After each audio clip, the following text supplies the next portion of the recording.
Prabowo, masa lalu hitamnya. Prabowo memang mantan jenderal, tapi berakhir dengan pecatan karena kasusnya tidak tuntas. Halo Bang Tono, saya himbau agar Anda membuka mata rakyat Indonesia ini. Jangan kau bela orang yang menghilangkan nyawa orang lain. Kau ingat itu, kau lebih tua dari saya, lebih tahu dari saya. Kalau memang Anda itu tahu semuanya sejarah, ayo buka semua kedok-kedok Prabowo. Ya, kasus-kasus orang Lampung harus kau buka. Mahasiswa yang diculik itu kau harus buka. Kalau memang Anda itu jauh lebih pintar dari saya, jauh lebih tahu dari saya kasus-kasusnya. Pak Tono, dengar. Agung Gumelar pun menginterogasi yang namanya Prabowo dulu. Apa jawabnya? Atas perintah atasan. Atasannya siapa? Atasannya dulu masih Agung Gumelar. Agung Gumelar enggak memerintahkan itu. Artinya dia atasannya adalah mertuanya, yaitu Soeharto. Kini kau harus hati-hati membukakan mata rakyat Indonesia ini. Kenapa? Mantan istrinya Titi Soeharto dia angkat menjadi anggota DPR direkomendasi oleh Gerindra, bukan dari Partai Berkarya. Lu harus tahu itu. Kita harus mentelaah yang namanya filosofi yang dari Bapak Bung Karno. Lahirkan kami 10 pemuda agar bisa mengguncang dunia.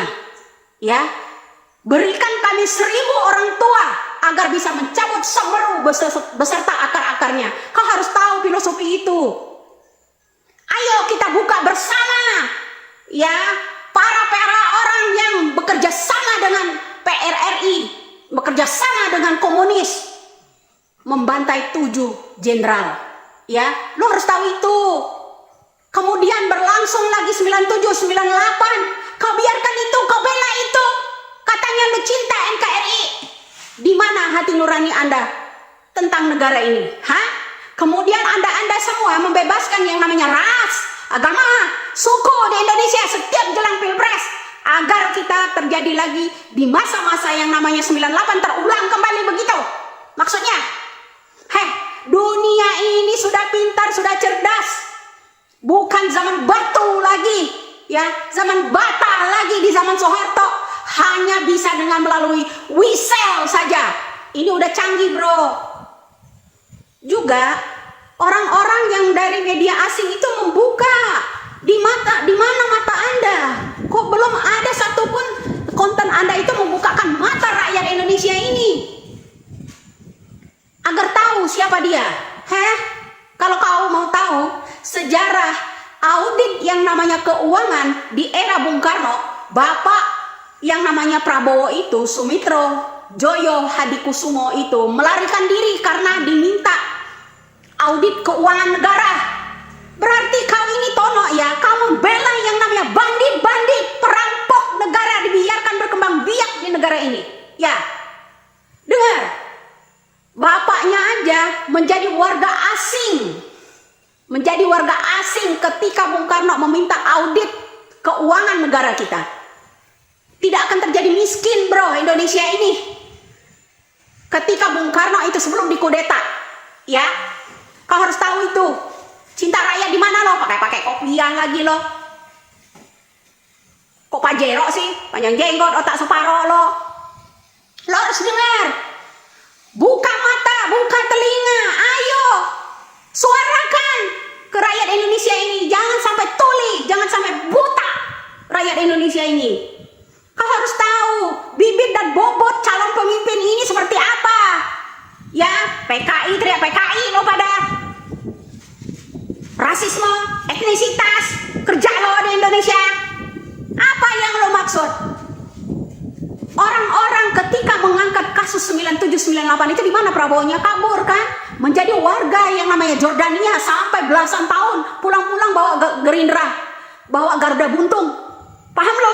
Garuda yang gak ada yang namanya lambang dasar negaranya. Kau harus tahu itu. Kau bela-bela aja dia. Apa yang kau tanya? Apa segitunya bencinya saya sama Prabowo? Saya tidak benci. Harus membuka mata rakyat Indonesia ini. Bibit dan bobot calon pemimpin itu lo harus tahu dari akar-akarnya. Orang tuanya aja menjadi warga asing gara-gara diminta audit keuangan oleh Bung Karno. Siapa yang menjemputnya? Ketika Pak Soeharto menjadi presiden, ada Malik yang menjemput dia kembali ke tanah air Indonesia ini. Kini anaknya mau berkuasa, berleha-leha lagi. Heh, ingat strategi kelima. Kau harus membuka mata rakyat Indonesia ini, jangan diem aja. Malah pemberitaan lu balik-balik semua. Itu baru cinta negara, cinta rakyat Indonesia. Lu harus paham itu. Kenapa lu benci ketika saya membukakan kedoknya mereka? Lu harus tahu itu. Kita tidak mau digenggam lagi sama orang-orang otoriter yang dari angkatan. Lu paham itu? Cukup sudah kalau Prabowo itu jadi presiden, sama saja kita pelihara Tommy Soeharto. Istrinya aja sudah direkomendasi menjadi anggota DPR. Kurang cukup kita menderita 35 tahun menjadi penguasa. Semua tambang-tambang dikuasai orang asing, sementara Anda teriak asing, asing.